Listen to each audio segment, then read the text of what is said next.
Dun kay Wawa, baby.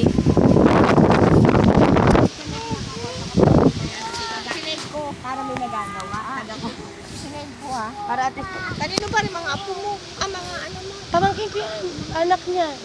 Ako yan ang Wawa nila. Lola. Ang tawag. Kapatid mo. Mami.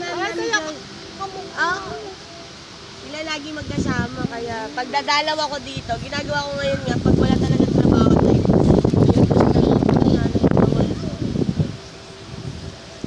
Gulo. Si Lola. Si Lola. Ayaw si Lola mo. Love na love nila yun.